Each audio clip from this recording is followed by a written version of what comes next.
O kaya ayan saglit lang. Meron tayong meron tayong balita tungkol diyan Ayan O ito, ipakita ko na sa inyo. Simulan na natin. O dito sa Bulldog ng PNP na si General Torre. Oo, na naglilinis-linisan. Akala mo mabait ang hinayupak. O hipokrito. Ang dami niyang mga sasabihin dito na putang ina hindi niya ginagawa. O ito pakinggan nyo itong balitang to. Iginit ni PNP Chief Nicolas Torre III na ang Commission on Human Rights ang kanilang boss sa pagprotekta sa karapatang pantao. May bago rin siyang direktiba sa Gagong po siya. Commission on Human Rights yung boss niya. Tartado. Ang boss nyo yung mamamayang Pilipino. Yan ang nagpapasweldo sa inyo, hindi Commission on Human Rights. Inan nyo. Yung Commission on Human Rights ever since ayaw na niyan sa mga Duterte. O kaya boss mo yan dahil ayaw sa mga Duterte, ganon. pag-promote ng mga pulis. Nangunguna sa balita si Kari Cator. Kari, ano itong direktiba ni PNP Chief Torre? Sige, obligado ng magsumite ng affidavits of arrest ang mga pulis na gustong magkaroon ng pwesto o ma-promote. Mapwesto? Saan po pwesto? Tumaas ang posisyon? Hindi pwesto yun. Tumaas ang ranggo, ma-promote. Hindi pwesto. Kasi yung pwesto, binibigyan mo sila ng posisyon sa isang lugar. Tama? Posisyon nga Ano naman tong tong reporter na to? Yan daw ang magsisilbing patunay na nakapag-aresto sila. Ito ang bagong utos ni PNP Chief Nicolas Torre kasunod ng kanyang direktiba sa paramihan ng huli. Pakinggan natin ang kanyang pahayag. Ang basic na trabaho ng pulis ay manghuli. Utang ina Andiyan may shota niya si Jean Pardo. Ba't nandiyan ka, Jean Pardo? Tayo na yan, ang lapit mo pa kay Torre. Baka magselo sa iyo yung asawa. Titig na titig ka sa labi ni General Torre Parang gusto mong dilaan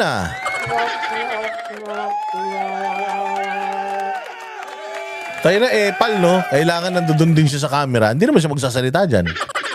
Di ba? Bakit kailangan nandiyan ka? Hindi ka naman ini-interview. Wala na. Wala ka ng ganap, Jean Pajardo. Mas madaldal pa sa'yo si General Torre. Hindi ka na kailangan dyan. Hindi niya na kailangan ng spokesperson. Tayo na si General Torre, kahit natutulog to, pwede mo interviewin.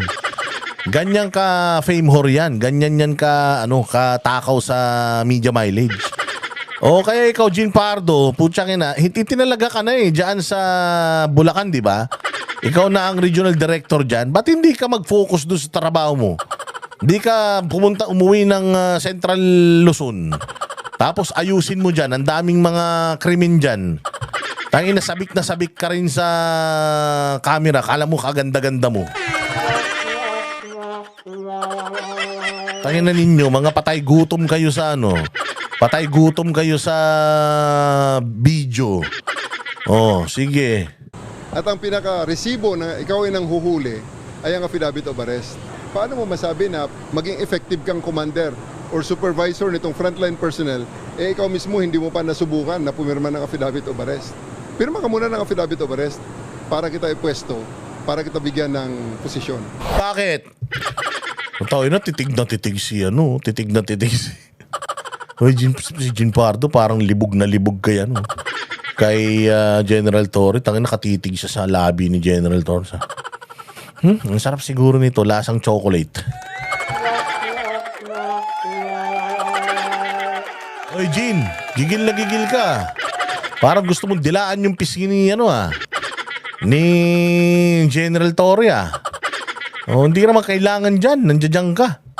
Ngayon, dami-daming kriminal sa kalsada Dapat nagtatraffic ka Ayon kay Torre, mahalaga ang mga resibong ito lalo na kung nag-aresto ang mga pulis ng walang warrant. Sa ilalim ng Tanginan yan. Kailangan daw yung affidavit of arrest. Lalong-lalo na kung nang aresto ng walang warrant. Ano lang ba yung pwede kang mang-aresto ng walang warrant? Ano lang yung merong pwede kang mang-aresto ng walang warrant? O sige batas, pwede ang warrantless arrest kung in flagrante delicto o nahuli sa akto ang krimen Pwede yung warrantless arrest kung nahuli mo sa akto yung krimen. Oo, ha? O, yun lang yung pwede. Ano pa? kung may probable cause o kung nakatakas ng kulungan ang hinahabol. Ayun. So, kapag nakatakas ng kulungan at tinahabol, pwede mong warrantless arrest yun. Kapag ka nangisnatch, nakita mo, huli sa akto, hinabol mo, warrantless arrest yun. Akyat bahay, nakikita mo, tumalon palabas, may dalang TV, malaki. Pag nanakaw yun, krimen yun, ongoing, warrantless arrest yun. Ano yung sinasabi nitong Tory na to na kahit walang warrant ay pwede mong arestuhin basta alam mo na meron warrant? Halimbawa, nakita mo si Criminal A, alam mo na may warrant siya, wala kang dalang warrant, nakita mo siya, so dapat mo siyang hulihin. Tapos, sa presinto na siya magpaliwanag. May warrant ka, nasa presinto, naiwan ko, sumama ka. Pwede daw yun. Pero, sabi, nung isang patrolman lang to yung si patrolman yung tinanggal nila, yung nag-livestream na galit sa kanila, ang sabi nung tao, bawal na bawal daw yun. Oo, bawal na bawal daw na manghuli ka nang wala kang dala na warrant of arrest. Kasi unang-una sa lahat, kapag nanghuli ka, babasahan mo siya ng Miranda rights. You have the right to remain silent. Anything you say can and will be used against you in the court of law. O syempre, tatanungin, ba't mo ako inaaresto? Meron kang kaso. Anong kaso ko? Basta may kaso ka. Nakita ko na may warrant ka. Kaya huhulihin kita. Doon sa presinto, sumama ka, nandoon yung warrant mo, babasahin ko sa'yo. Mali yun. Maling-mali yun. Kasi nga, may karapatan ang bawat Pilipino na alamin kung bakit mo siya hinuhuli. So kung hindi mo may papaliwanag sa kanya kung ano yung rason bakit mo siya hinuhuli, hindi mo siya dapat hulihin. Paglabag sa batas yun. Kung meron nga siyang warrant pero hindi mo alam kung ano yung laman ng warrant na yun, at saka, yung warrant of arrest na yan, walang picture yan. So, kailangan dun sa warrant of arrest, yung pangalan, ma-identify mo siya na siya talaga yun.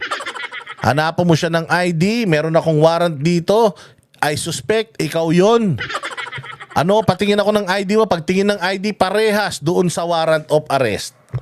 Yan, pwede mo siyang hulihin. Pero, hindi ka sigurado kung siya talaga yon at ako mismo na hinuhuli mo, hindi ako sigurado na may kaso talaga ako at meron akong papel. Kasi kailangan maipabasa mo sa kanya yung warrant of arrest niya eh. Ikaw ay inaaresto namin sa salang gagahasa ng kambing. Ayan. Ito yung pangalan mo, ito yung complainant mo. Halika, sumama ka. You have the right to remain silent. Anything you say can and will be used against you in the court of law. If you have the right to have an attorney.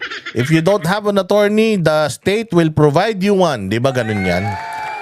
Kaya nga, si Pangulong Duterte, di ba, si Pangulong Duterte, hinahanap, nasan yung aking warrant of arrest? Nasa cellphone lang. Hindi pwedeng nasa cellphone lang. Hindi pwedeng digital. Kailangan merong printed, nakalagay doon at maipaliwanag mo sa akin anong kasalanan ko. Hindi ba inaaresto mo ako under the jurisdiction of the Philippines dahil nasa Pilipinas ako? So kung nandito ako sa Pilipinas, yung batas sa Pilipinas ang dapat masunod. May warrant of arrest ka. Saan? Sa Hague. Putang ina, hindi naman ako Haitian. Hindi naman ako taga-Hague, hindi naman ako Dutch. Hindi naman ako Pilipino ako eh. At nandito ako sa Pilipinas. So yung batas dito sa Pilipinas, ang dapat nating sundin, ang dapat kong sundin. Pinaliliwanag ko sa iyo, ano ang nilabag kong batas sa Pilipinas? May kaso ba ako sa Pilipinas? Hindi nga, may kaso nga sa ibang bansa. Hindi tayo saklaw niyan dahil hindi tayo member ng ICC. Diba? So dito pa lang alam mo na hipokrito talaga ito si General Torre. Oh, hindi ba? Hipokrito. So kailangan daw lahat ng inaaresto may warrant of arrest. Pero siya, paano yung aresto niya nung walang warrant of arrest? Oh, puros Interpol, Interpol, Interpol. Discretion ng ano yan, discretion ng state kung i-honor natin yung Interpol arrest order, red notice, kung ano man yan. And besides, kung meron man yan, hindi pwedeng basta ka na lang nilang ibibigay doon nang walang due process. Di ba? Dapat haharap ka sa korte sa Pilipinas. Kung ikaw naman ay foreign, ikaw ay alien, hindi ka Pilipino, pwede ka nang ipatapon ka agad. Pero kung ikaw ay Pilipino, ikaw ay saklaw ng konstitusyon ng Pilipinas, dapat ma-avail mo yung lahat ng legal remedies under the Philippine Constitution. Diba? So dito, nag-fail si Torre. Wala siyang alam tungkol dito eh. Siya ang nagpapasimuno ng ganito, warrantless arrest. Tinanggal na nga yan eh, doon sa 1987 Constitution eh. Kasi nung panahon ng mga action star, 'di ba? Panahon ng mga lumang siga, sila ERAP, FPJ. Arestado ka, sa presinto ka na magpaliwanag. Nung martial law ganyan eh. Walang habeas corpus eh. 'Di ba? Na arestuhin ka na lang. Sa presinto ka na magpaliwanag. Kahit wala kang warrant of arrest, arestuhin ka. Dahil feeling lang nila, lumalabag ka sa batas. Binago na nga yun eh. Kailangan may warrant of arrest. Oh. Pumasok yung hinayupak na yan dyan sa Kingdom of Jesus Christ. 16 days. May warrant of arrest ba siya? Meron. Para kanino? Silvia Simanes, Pasig City. O bakit nasa Davao siyang gago siya? O yan yung mga pagkakamali niya. Na as bright as day, alam natin lahat yan. O tapos ngayon, magbibida-bida ka na para ma-promote ganito, ganyan, ulul. Hindi ka naman na-promote sa magandang mga pinaggagawa mo eh. Wala ka namang magandang ginawa eh. Nagsimula ka sa NCRP, sa sa QCPD na nakilala ka doon ka sa katarantaduhan. Napunta ka na, dinistino ka sa ibang lugar, katarantaduhan ulit ginawa mo dyan sa Samar. O, tapos pagpunta mo naman dyan ng Davao, kabalstugan din ginawa mo. Nung naging CIDG ka, katarantaduhan yung ginawa mo sa pagpaparesto kay Pangulong Duterte. Lahat ng ginawa mo, puros kabalbalan, puros illegal, labag sa batas. Tapos ini-expect mo na ini-expect mo na itong mga pulis mo gagawa ng legal? Kung ikaw na pinuno nila, puro illegal, ang dami mo pang demanda. Hindi ba? Tapos kasama mo pa ang Commission on Human Rights. Putang ina, ganito kasatanas tong mga to. How ironic na ang human rights violator na si General Torre ay pinapupurihan ng Commission on Human Rights. Tandaan natin dapat ang Commission on Human Rights iniimbestigahan ito si Torre sa mga ginawa niyang kahayupan sa Kingdom of Jesus Christ. Pero hanggang ngayon, wala pang findings ang CHR, pinapupurihan na nila itong si Torre. So anong ibig sabihin yan? Ibig sabihin yan, walang ginawang human rights violation si Torre diyan sa Kingdom of Jesus Christ.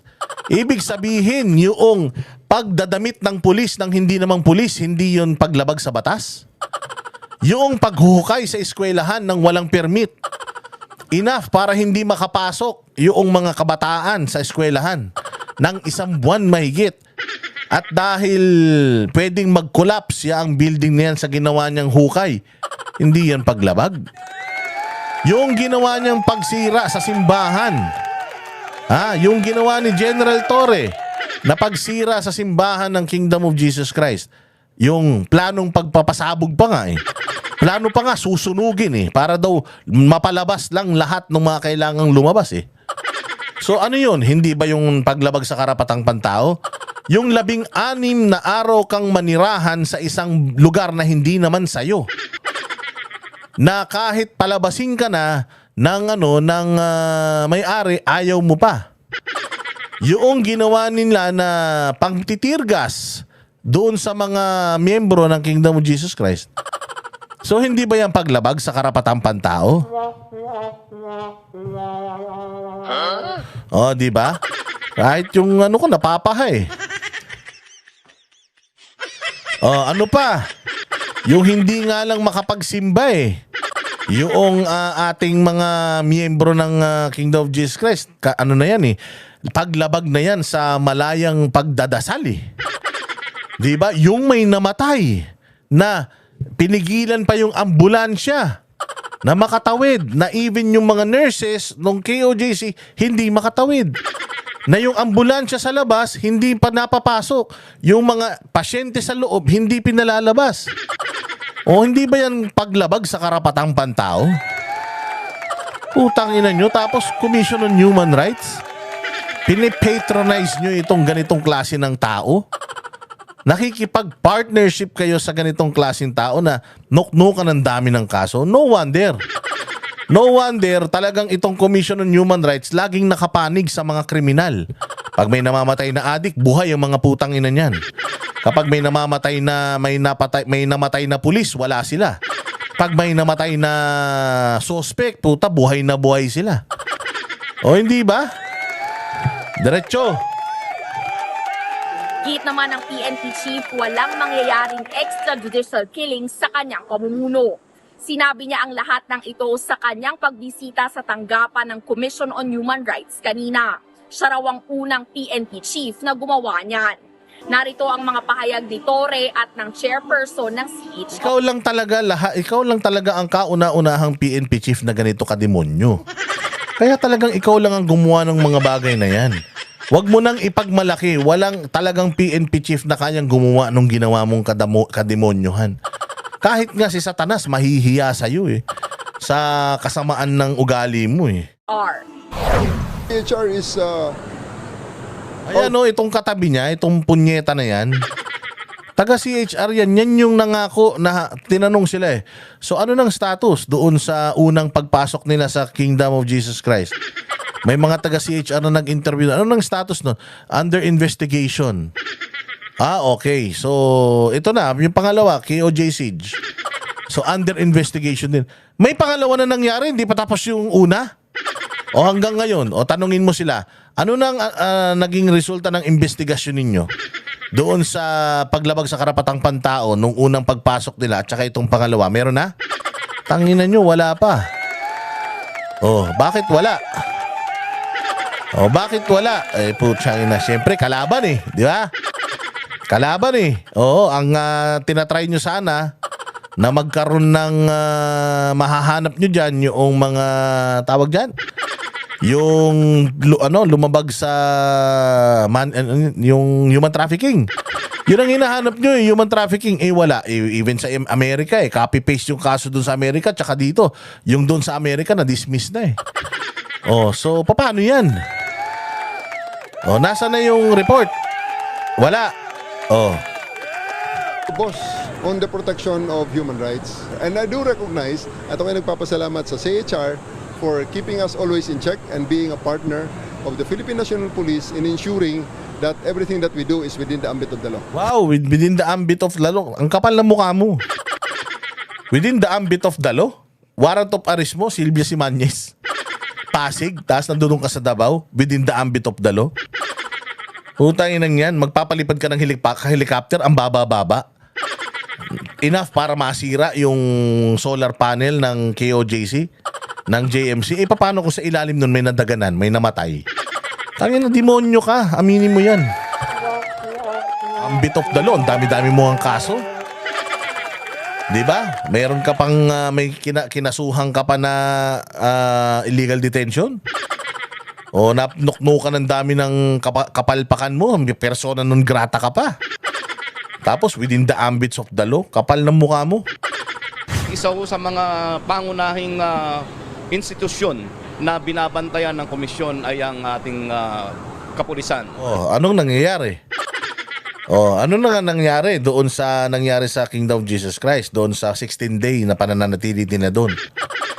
Na yung basic rights na makapag-aral hindi natupad. Dahil sa tagal nila doon, hindi nakapag-eskwela yung mga estudyante. Yung karapatan ng tao para sumamba. Hindi nila nagawa dahil 16 days yung mga pulis kinurdunan yung simbahan nila. Yung karapatan na makagala-gala ka peacefully sa sarili mong property. Hindi natupad yun dahil ang daming pulis. Na putya kung makatingin, akala mo mga manyakis.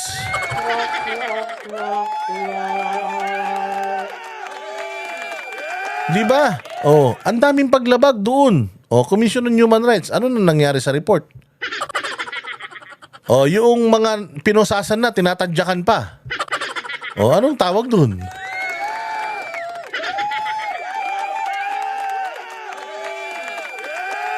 Oh, hindi ba? Sinira yung simbahan. Hinuka yung eskwela ng walang pakundangan. Sinira, binaboy yung mga palikuran. Di ba? Ginawang basurahan yung buong compound. Sarili mong compound, wala kang access. Sarili mong compound, pinutulan ka ng tubig. Yung damage to property. Di ba, ano yan? Paglabag yan sa batas at karapatang pantao? Mantakin mo dun sa basement ng Jose Maria College. Lahat ng mga CCTV, putol yung kable. Ano yun, nagkataon? Naputol mag-isa? Tanginan nyo. Pare-pares kayong mga kriminal, sabihin nyo. Ito hong pagbisita ni Chief PNP dito sa ating komisyon ay mahalaga dahil mapapaigting at mapapabuti ang aming relasyon upang Oh, sige, mag-lips to lips kayo para mapabuti yung relasyon nyo. Oh, mag-M to M kayo. ma-integrate na rin ang human rights sa pagtupad sa tungkulin ng ating kapulisan. Sige, nakikipag-usap Oh, ayan. Oh, ayun na na. Kaya ako na-open up ulit yan dahil nga 1 taon na po mula ngayon yung nangyaring kahayupan diyan sa Kingdom of Jesus Christ. Okay, at wag nating kalilimutan yan. And pagdating ng panahon when itong si General Torres not in power, marirealize niya na kahit magdasal siya, hindi na siya kayang iligtas ng kahit sino mang satanas sa dami ng kasalanang ginawa niya sa sangkatauhan. Kami ang boses ng masa, hindi natatakot. Katotohanan lang, di kami nalulunod. Walang bahid ng sismis, lahat ay totoo. Kahit sino ka pa, pag mali ka babanatan ka. Walang pinipiling kulay, wala kaming kinikilingan. Basta para sa bayan, kami lalaban. Pagdama palakpakan, pag mali banatan. Di matitinag, di matatakot, para sa bayan tuloy ang sigaw. Sa harap ng kamera, walang halong takot. Mga baluktot, lahat kayo'y tutumba. Ang hustisya at totoo, yun lang ang mahalaga. Kahit sinong harang, di kami matitinag. Walang pinipiling kulay, wala kaming kinikilingan. Basta para sa bayan, kami lalaban. Pag tama palakpakan, pag mali banatan. Di matitinag, di matatakot, para sa bayan tuloy ang sigaw. Kung nasa tama ka, ikaw ay aming kasama. Pero pag mali ka, handa ka na bang mabasag? Banateros kami, walang inuurungan. Dahil bayan muna, bago ang sarili.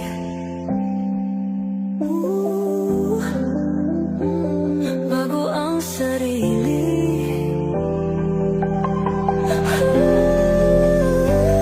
Pag tama palakpakan, pag mali banatan.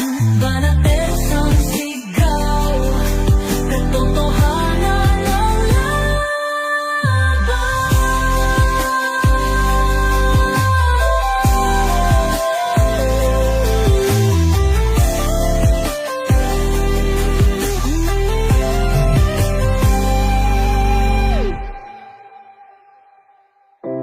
Sa